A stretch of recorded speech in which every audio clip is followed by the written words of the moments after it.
والصلاة والسلام على من لا نبي بعده وعلى آله وأصحابه وأهل بيته وذرياته أجمعين أما بعد فأعوذ بالله من الشيطان الرجيم بسم الله الرحمن الرحيم ومن لم يحكم بما أنزل الله فأولئك هم الكافرون قال النبي صلى الله عليه وسلم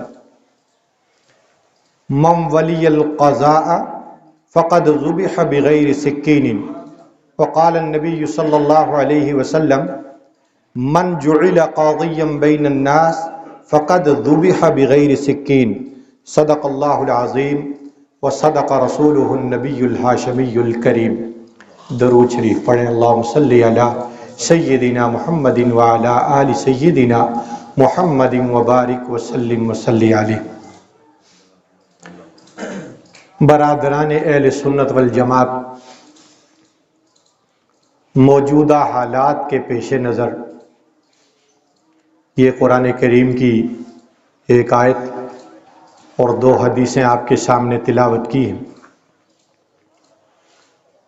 اللہ تعالیٰ قرآن کریم میں ارشاد فرماتے ہیں وَمَن لَّمْ يَحْكُم بِمَا أَنزَلَ اللَّهُ، جو بندہ فیصلہ نہیں کرتا اس چیز کے مطابق جو اللہ نے نازل فرمائی ہے وہ کافر ہے۔ اللہ کے حکم کے مطابق جو فیصلہ نہیں کرتا اولئک هم الکافرون، یہ لوگ کافر ہیں۔ اس آیت کی زد میں پاکستان کی جو عدلیہ ہے، پاکستان کے جو جج ہیں، قاضی ہیں، فیصلہ کرنے والے لوگ اس آیت کی زد میں آئیں گے اگر اس طرح فیصلے نہیں کریں گے جس طرح اللہ چاہتا۔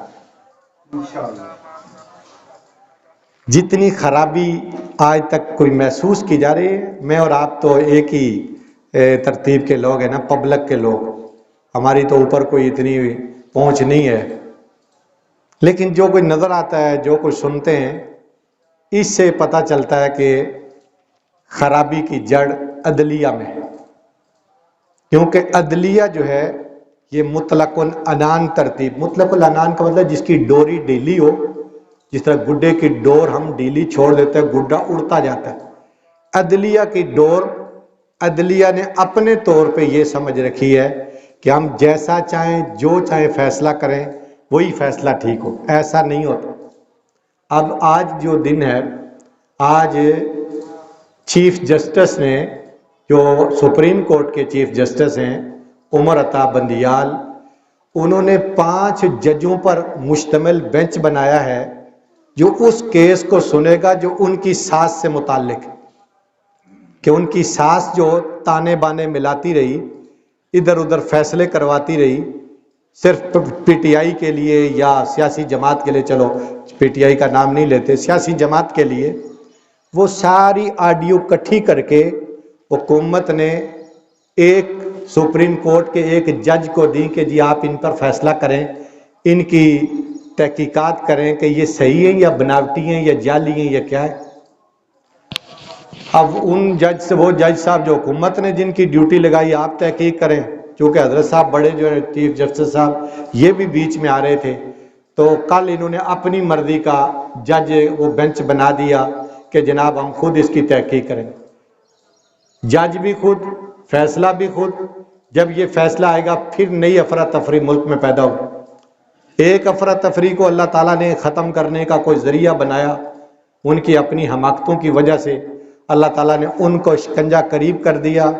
اب یہ جو سسٹم ہے، بے عدلی، بے انصافی، اپنی مرضی کے فیصلے، اپنے مزاج کے فیصلے، یہ اللہ کو بھی پسند نہیں ہے، اللہ کے رسول صلی اللہ علیہ وسلم کو بھی پسند نہیں۔ اگرچہ یہ عہدہ قضات جو ہے، قاضی کا عہدہ، فیصلہ کرنے والے کا عہدہ، یہ بہت بڑی اہمیت رکھتا ہے۔ یہ ابو داؤد شریف میرے سامنے حدیث شریف کی کتاب ہے، یہ ابو داؤد شریف، نبی علیہ الصلوۃ والسلام کے فرمان ہے، اس میں باقاعدہ کتاب الاقضیہ، اقضیہ قضا کی جمع ہے، فیصلے قاضیوں سے متعلق، ججوں کے متعلق، یہ رحمت کائنات صلی اللہ علیہ وسلم کے فرامین اس میں موجود ہیں۔ آج تو لوگ یہ سمجھتے ہیں نا جی حضور کے زمانے میں تو اتنا سسٹم نہیں تھا. بھائی یہ لاکھوں کروڑوں چیزیں جو ہیں یہ وہیں سے آ رہی ہیں. جو ہم کہتے ہیں جناب وہاں کوئی اتنا سسٹم نہیں تھا، یہ قاضیوں کے فیصلے، قاضیوں کی باتیں حضور کی زبان سے نکلی ہے نا. کوئی آج کہے جی آج بڑا ماڈرن دور ہے، جدیدیت ہے، نیا سسٹم ہے، اس زمانے میں تو ایسا نہیں تھا. یہ حضور کا ہی فرمان ہے. حضور نے فرمایا من ولی القضاء، جو آدمی قاضی بنایا گیا، جو آدمی جج بنایا گیا، جس آدمی کو فیصلہ سپرد کیا گیا، فقد ذبح بغیر سکین، اس کو بغیر چھری کے ذبح کر دے. اس سے آپ اندازہ لگائیں کہ قاضی بننا، جج بننا کتنی اہمیت والی بات ہے. یعنی یہ کوئی معمولی عہدہ منصب نہیں ہے کہ بھائی میں نے قاضی بناؤ جی، یہاں 4 پیسے زیادہ آتے ہیں. جیسے یہ ہمارے روڈوں کے اوپر چنگیاں، ٹول ٹیکس کے جو پوائنٹ ہیں، یہاں لوگ بڑے شوق کے ساتھ جاتے ہیں کہ یار یہاں 4 پیسے اکٹھے ہوتے ہیں. پولیس میں لوگ بڑے شوق کے ساتھ جاتے ہیں کہ یہاں پیسے بہت زیادہ آتے ہیں. یہ ہمارے جو ٹیکس اکٹھا کرنے کے محکمے ہیں، یہاں لوگ کہتے ہیں یار کسی طرح سفارش کروا کے یہاں لگ جائیں، کیونکہ یہاں اگر 10,000 ٹیکس اکٹھا ہونا ہے تو 20,000 جیب میں بھی آتا ہے نا. یہ ساری چیزیں کیا ہیں؟ یہ وہ چیزیں جو اللہ کو بھی ناپسند ہیں اور اللہ کے لاڈلے اور پیارے رسول علیہ الصلوۃ والسلام کو بھی ناپسند ہے. تو یہ قاضی بننا نہیں، قاضی بنایا جانا. میں تو یہ کہتا ہوں، اب دیکھا نا خود کھینچ کے، یہ جیسے ہمارے ایم پی اے، ایم این اے جب الیکشن قریب آتا ہے ان کے پوسٹر لگ جاتے ہیں ہر جگہ پہ، فلاں کا مقدر، فلاں کا نصیب، نصر من اللہ فتح قریب. کوئی لکھتا ہے جناب آپ کے دیرینہ خادم، کوئی کہتا ہے بے لوث خدمتگار، کوئی کہتا ہے مخلص خدمتگار، ہمیں دھوکہ دینے کے لیے. لیکن جب یہ الیکشن جیت لیتے ہیں تو ان کے دروازوں پہ جاؤ تو وہاں دربان کھڑے، اندر آپ کے جانے کی اجازت نہیں. اگر ملاقات ہو جائے تو 100 بہانے لگا کے آپ کو ٹال دیں گے. یہ جیسے ہم دیکھ رہے ہیں علاقوں میں سیوریج کا نظام تباہ، بجلی کا نظام تباہ. یہ 1 فرلانگ کے فاصلے پر سوئی گیس موجود ہے، پوری یہ آبادی گیس سے محروم ہے. یہ خواجہ فائق، ساتھ والے گاؤں میں بجلی موجود ہے، خواجہ فائق میں بجلی کوئی نہیں. یہ جو مظالم ہیں یہ انہی ظالموں کی طرف سے کیے دریں. پھر جب عدل و انصاف کا جنازہ اٹھتا ہے تو پھر اس کو پڑھانے کے لیے یہ قاضی، یہ جج جو بے انصاف لوگ ہیں، یہ اتنے بڑے عہدے پر بیٹھ کر غلط فیصلے کرتے ہیں، ناجائز فیصلے کرتے ہیں. جس طرح پچھلے دور حکومت میں یہ جو حکومت عذاب بن کے آئی تھی اور اللہ تعالیٰ نے اس کو بڑی ذلیل کر کے ہمارے سروں سے اتارا.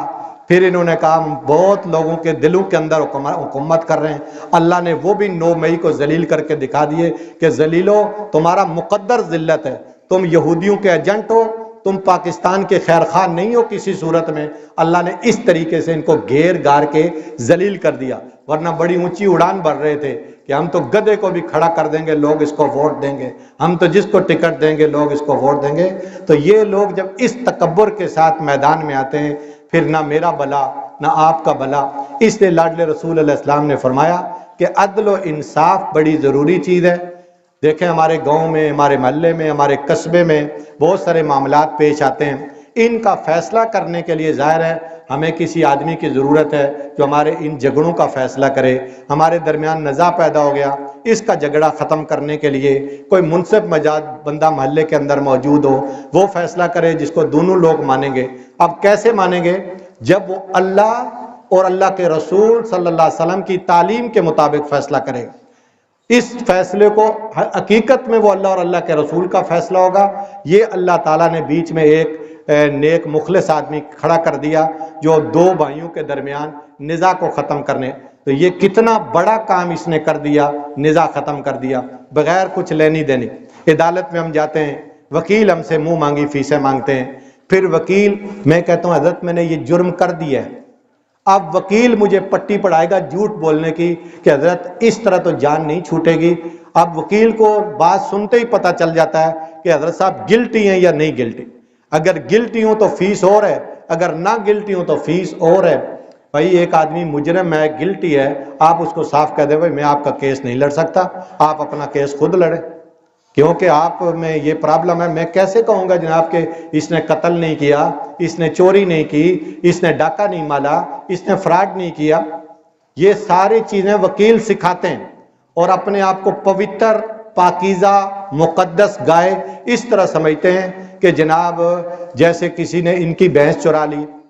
وہ ایک دن ہم وہاں ٹی وی اسٹیشن پہ بیٹھے ہوئے تھے، ریکارڈنگ ہو رہی تھی، تو میں نے ایک وکیل صاحب کو کہہ دیا، میں نے کہا تم ہی لوگ کالا کوٹ پہن کے کہتے ہو فلاں یہ کالا کوٹ جو ہے یہ فلانے آدمی کا ووٹ ہے، ہر پارٹی کو تم لوگ یہ کالے کوٹ کا رعب دکھاتے ہو۔ تو اس کو تپ چڑھ گئی، غصہ آ گیا، اس نے پھر مولویوں کو دو سنا دی کہ یہ مولوی ایسے ہیں، یہ مولویوں کے کرتوت ہیں، فلاں جو بھی اس کے منہ میں آیا۔ تو پھر ظاہر ہے مجھے بھی پھر اللہ نے جو توفیق عطا فرمائی وہاں اس کا طبیعت تھوڑی صاف کی، بھائی مولوی بیچارے کے ممبر ہے اس کے نیچے، اللہ کے رسول کی بات جتنی اللہ نے اس کو توفیق دی اس نے آپ کو بتانا ہے۔ یہ ممبر اور مصلی اس کے اوپر مولوی صاحب نے نماز پڑھانی ہے، مولوی کے ہاتھ میں حکومت نہیں ہے، مولوی کے ہاتھ میں اقتدار نہیں ہے۔ اگر یہ چیزیں مولوی کے ہاتھ میں ہوں پھر آپ کو بالکل ناک کی سیدھ کی طرح ساری ترتیب نظر آئے، مولوی کے ہاتھ میں نہیں ہے۔ یہ افغانستان میں امیر المومنین ملا عمر کی حکومت تھی، آپ کا 10 من سونا سامنے روڈ کے اوپر پڑا ہے، کسی مائی کے لال کی جرت نہیں ہوتی تھی کہ جناب یہ آپ کے سونے کو کوئی میلی نگاہ سے دیکھ بھی لے، ٹھیک ہے۔ یہاں تو مسجد ہے خدا کا گھر، 3 ٹوٹیاں 3000 روپے کی، ایک رات کوئی کھول کے لے جائے گا، جب دیکھے گا بھائی ایکشن نہیں ہوا اگلی رات ساری ڈال کے ساری ٹوٹیاں لے جائے گا، 14 ٹوٹیاں تو 14,000 ایک ہی رات میں چلا گیا۔ تو فیکٹری والے بیچارے پورے مہینے میں 2,000 روپے پیش کرتے ہیں کہ جناب یار مسجد کی خدمت ہے، ٹھیک ہے۔ تو یہاں اب ان ٹوٹیوں کو پوچھنے والا کوئی نہیں، بھائی کدھر لے کے گئے؟ اب کل نئی ٹوٹیاں لے کے آئے ہیں، اب اس کے بار بار کبھی ایک کمرے میں رکھ رہے ہیں، کبھی دوسرے کمرے میں رکھ رہے ہیں کہ بھائی انہیں تو بھی کوئی ہاتھ صاف نہ کرے۔ اینٹیں پڑی ہیں وہ چپ کر کے جناب 2-2 4-4 کھسکائی جا رہے ہیں، نہیں ایسا نہیں کر، لاکھوں کی چیز پڑی ہو کسی کی پڑی رہے، ہمیں چاہیے بھائی یہ چیز ہمیں چاہیے لے جاؤ، مسجد کی چیز ہے، ہاں بھائی مولوی صاحب سے پوچھ کے بغیر اجازت نہیں، ہاں مولوی صاحب یہ چیز، اگرچہ مولوی صاحب مسجد کی چیز دینے کا مجاز نہیں، لیکن کسی نہ کسی جگہ پہ کچھ اتھارٹی ہوتی ہے، آدمی کہہ دیتا ہے بھائی ٹھیک ہے آپ اس کو استعمال کریں، تو گناہ ہوتا ہے۔ فرمایا کہ من ولی القضاء فقط ذبح بغیر سکین، جس آدمی کو قاضی جج بنایا گیا وہ گویا کہ بغیر چھری کے ذبح کر دیا، اتنا بڑا عہدہ اس کو مل گیا۔ اور پھر فرمایا من جعل قاضیا، جس کو قاضی بنایا گیا بین الناس، لوگوں کے درمیان، فقط ذبح بغیر سکین، وہ بھی بغیر چھری کے ذبح کر دیا گیا۔ یہ 2 روایات آ گئیں کتاب الاقضیہ ابو داود شریف میں، اور نبی کریم علیہ الصلوۃ والسلام نے آگے فرمایا، حضرت یہ ابی بریدہ ابن بریدہ اپنے والد سے روایت کرتے ہیں کہ رسول اللہ صلی اللہ علیہ وسلم نے ججوں کی 3 اقسام بیان فرمائی، ججوں کی، فرمایا ایک وہ جج ہے جو جنت میں جائے گا، 2 جج وہ ہیں جو دوزخ میں جائیں گے۔ اب جنت میں جانے والا جج کون سا ہے؟ فرمایا قال النبی صلی اللہ علیہ وسلم القضاۃ ثلاثہ، جج 3 ہے، واحد فی الجنہ، ایک جنت میں جائے گا، اثنان فی النار، 2 دوزخ میں جائیں گے، فاما الذی فی الجنہ، جو جج جنت میں جائے گا، فرجل، وہ جج ہے، عرف الحق، جس نے حق کو پہچانا، بیچ میں نہیں آیا، بیچ میں نہیں آیا، رشتہ داری بیچ میں نہیں آئی، ساس کا ٹیلی فون نہیں آیا، بیٹیوں کے ٹیلی فون نہیں آئے، مگر فیصلہ وہ جو قانون کے مطابق، فیصلہ وہ جو حق کا ہے، عدل کا فیصلہ۔ ایک بندہ کڑی لگ کے آیا، مجرم بن کے آیا یا ملزم بن کے آیا جس پہ الزام ہے، جج اس کو یہ کہے کہ جناب میں آپ کی زیارت کر کے بڑا خوش ہوا، میں آپ کو دیکھ کے بڑا خوش ہوا، نیک خواہشات کا اظہار کرتے، جج اس کو فیسیلیٹ کرے، اس کو عدالت کا مہمان بنائے، ایسی عدالت پر بھی لعنت، ایسے جج کے اوپر بھی لعنت جس کے نزدیک اللہ اور اللہ کے رسول کا فیصلہ مقدم نہیں۔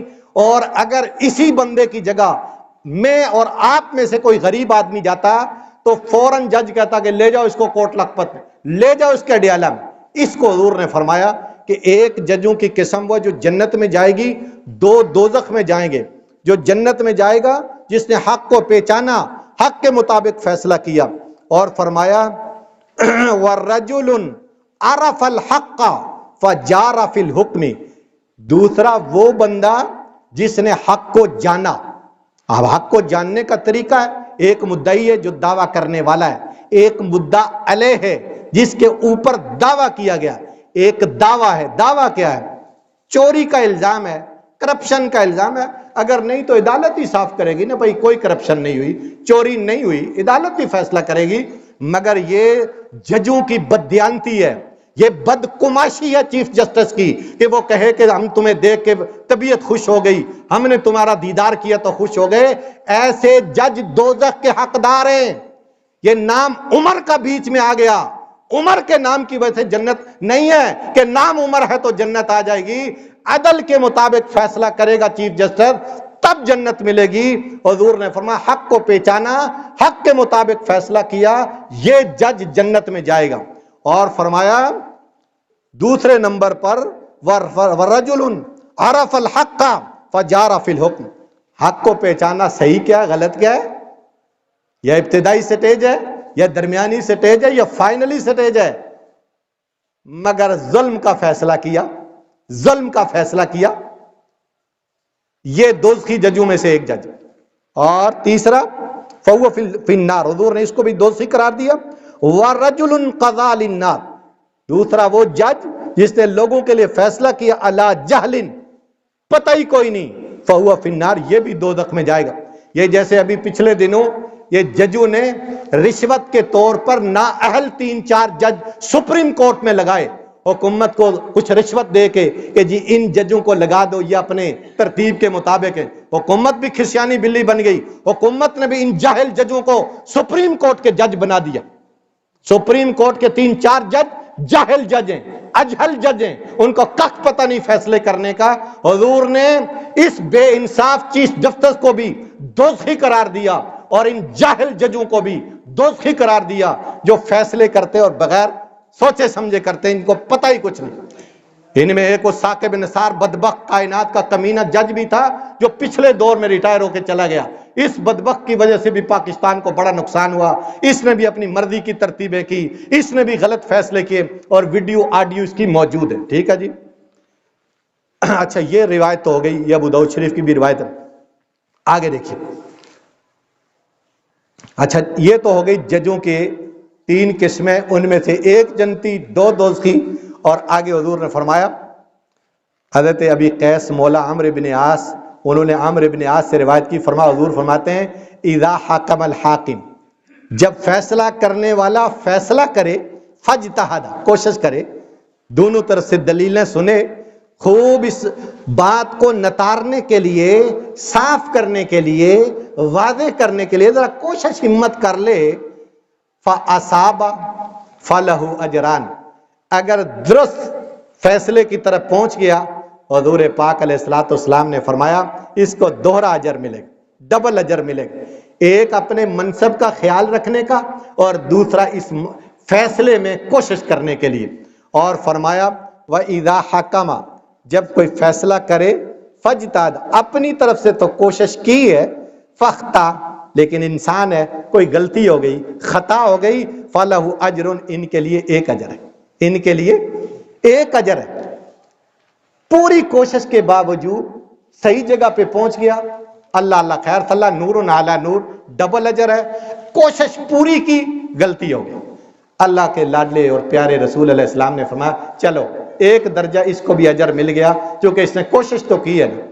غلطی اللہ تعالیٰ معاف کرے، لیکن یہ غلطی بددیانتی نہیں، لیکن ہمارے ہاں بددیانتی زیادہ ہے. اب یہ دیکھنا، ایک جج ہے، اس کے بارے میں ہر روز ٹیلی ویژن پہ چیخو پکار ہو رہی ہے، اس نے کروڑوں روپے کے پلاٹ لیے، اس بندے نے اتنے فلیٹ لیے. وہ میں تو آپ خدا کی قسم اٹھا کے کہتا ہوں، یہ قرآن میرے دائیں بائیں حدیث کی کتاب ہے، ان بے ایمانوں کے مقابلے میں اور آپ وقت کے جنید بغدادی ہیں، میں اور آپ وقت کے جنید بغدادی ہیں ان بے ایمانوں کے مقابلے میں، جن کے پاس رشوتیں، پلاٹ لیتے ہیں لوگوں کے فیصلے کرنے کے لیے، کہتے ہیں جی وکیل چھوڑو جج کر لو، جج ہو جاتا ہے. آج وکیل کی جگہ جج کر لیا جاتا ہے، پیسے دو، جج خریدو، اپنے حق میں فیصلے کرو. ایسے بے ایمان جہنمی جج موجود ہیں حضور صلی اللہ علیہ وسلم کے فرمان کے مطابق. تو اس طریقے سے یہ لوگ کرتے ہیں. اور فرمایا آگے دیکھیں اب یہ جج لگتے کیسے ہیں؟ میرٹھ پہ جو لگا اپنے ترتیب کے مطابق قانون ضابطے مطابق وہ تو ٹھیک ہے. جو سفارشیں ڈھونڈ کے ایم این اے سے ایم پی اے سے کسی بڑے فوجی سے جرنیل سے بریگیڈیئر سے ان سے جو سفارشیں کروا کر عہدہ کھینچتا ہے. ایک تو عہدہ تھا نا یوسف علیہ السلام کا کہ بھائی میں امانت دار آدمی ہوں مجھے تو آپ مال کے خزانے کی چابی دے دیں. پھر یوسف علیہ السلام نے حق ادا کر دیا خزانے کا. حضور نے فرمایا من طلب قضاء المسلمین جس نے مسلمانوں کے فیصلہ کرنے کی اس منصب کو تلاش کیا حتی ینالہ یہ منصب اس کو مل بھی گیا. جج بن گیا چیف جسٹس بن گیا. پھر آگے دو چیزیں ثم غلب عدلہ جورہ فلہ الجنہ. پھر دو چیزیں عدل اور انصاف. عدل اور ایک ہے عدل ایک ہے ظلم. اگر تو اس کا انصاف ظلم کے اوپر ہیوی ہو گیا پھر بھی خیر بچ گئی کہ چلو ایک منصب پہ کسی طرح پہنچ گیا. اب یہاں آ کے اس نے ترازو انصاف کا تولا پھر بھی جو کسر رہ گئی تھی وہ پوری ہو گئی. ومن غلب جورہ اور جس آدمی کا ظلم قاضی بننے کے بعد چیف جسٹس بننے کے بعد قاضی القضات بننے کے بعد جس کا ظلم زیادہ رہا فرمایا فَلَهُ النَّارِ اس کے لیے دوزخ. اس کے لیے دوزخ ہے. گویا کہ جو جج سفارشیں کروا کے جج بھرتی ہوتے ان کے لیے حضور مدینے والوں نے فرمایا کہ پنکھے چلا دو کوئی. حضور صلی اللہ علیہ وسلم نے فرمایا ان کے لیے دوزخ ہے دوزخ. یا اپنے آپ کو جنتی نہ سمجھیں یہاں تو ان کا ٹیکا ہے. عدالت یوں کر دے تو چل بھائی گیا کرسی ہلا دی اقتدار ختم کر دیا. اے ججو تمہیں اللہ کی بارگاہ میں اس کا جواب دینا پڑے گا. چیف جسٹس تمہیں اللہ کی بارگاہ میں جواب دینا پڑے گا. یہ آج ہی ابو داؤد کی حدیث شریف پڑھو اس حدیث کے مطابق فیصلہ کرو تم دوزخ میں جاؤ گے یا جنت میں جاؤ گے. جس طرح کے تمہارے کالے فیصلے ہیں ان کے مطابق تم جنت میں جاؤ گے یا دوزخ میں جاؤ گے. تم یہاں سیاسی پارٹیوں کو پروان چڑھاتے ہو یا عدل و انصاف کے مطابق فیصلے کرتے ہو یہ تو پتہ ان روایات کے مطابق چلے گا جس طرح حضور نے فرمایا. اور حضور نے فرمایا حضرت ابو مسعود انصاری رضی اللہ تعالیٰ فرماتے ہیں قال دخل رجلان من ابواب کندہ وابو مسعود الانصاری جالس فی حلقہ فقال نہیں فی حلقۃ ایک حلقے میں بیٹھے ہوئے تھے. فقالا یہ دو آدمی کندہ کے دروازوں سے جگڑتے ہوئے اندر آئے. آواز دی الا رجل ینفذ بیننا کیا کوئی بندہ ہے جو ہم دونوں کے درمیان فیصلہ کرے. یہ مان لے گاؤں میں بھی ہو جاتا ہے نا لڑائی جھگڑا ہو جائے تو آدمی کہتا ہے یار ہمارے درمیان فیصلہ کرو. اب کون وکیلوں کی فیسیں بھرے. وقال رجل من الحلقہ اب یہ جو مجمع میں لوگ بیٹھے ہوئے ہیں ان کو جوش آیا مولوی صاحب کی تقریر سن کے حضرت میں اٹھتا ہوں فیصلہ کرنے کے لیے. جوش تو آ ہی جاتا ہے نا. مولوی صاحب کو آتا ہے تو سننے والوں کو نہیں آتا. سننے والوں کو زیادہ آتا ہے. یہ جب میں تقریر کر رہا ہوں کئیوں کو جوش آتا ہے مولوی صاحب اٹھو میں بھی ذرا کڑاکا کڈا لیکن بڑا اوکھا کام ہے. دیکھ لو کیوں لوگ معافیا مانگ کے باہر آ رہے ہیں بڑا اوکھا کام ہے. فقال رجل من الحلقہ بندہ اٹھا مجمع سے اس نے کہا حضرت انا میں فیصلہ کروں گا. فاخذ ابو مسعود قفا من حصا فرماؤ. اب ابو مسعود ثقفی نے اٹھایا ایک کنکریوں کی لپ اٹھائی اور اس کو یوں کر کے پھینکی. چپ کر تو فیصلہ کرے گا. فقال رک جائے کان یکرہ التسرع الی الحکم یہ فیصلہ کرنے کی طرح جلد بازی کی ترتیب نہیں کرنی. رک جا تو بڑا قاضی آئے ہیں تو بڑا جج آئے ہیں ان کے درمیان بھائی بات سنتے ہیں دونوں کی. دونوں ہانپ کانپ رہے ہیں دونوں لرزہ بر اندام ہیں دونوں کی جناب منہ سے تھوک نکل رہے ہیں. بات تو سننے دو پھر فیصلہ کرتے. اچھا آگے سنیں. حضرت انس بن مالک کہتے ہیں سمیعت رسول اللہ صلی اللہ علیہ وسلم یقول من طلب القضاء مجھے قاضی بنا دو مجھے جج بنا دو. کیوں؟ چیف جسٹس پاکستان کا انصاف کرنے کی کرسی پہ جو بیٹھا ہوا ہے 14,75,000 اس کی تنخواہ ہے. کتنی؟ 14,75,000 کا. یہ میرا سیف کون فیکٹری میں سارے ملازمین کی لگا کے اتنی تنخواہ نہیں ہوگی.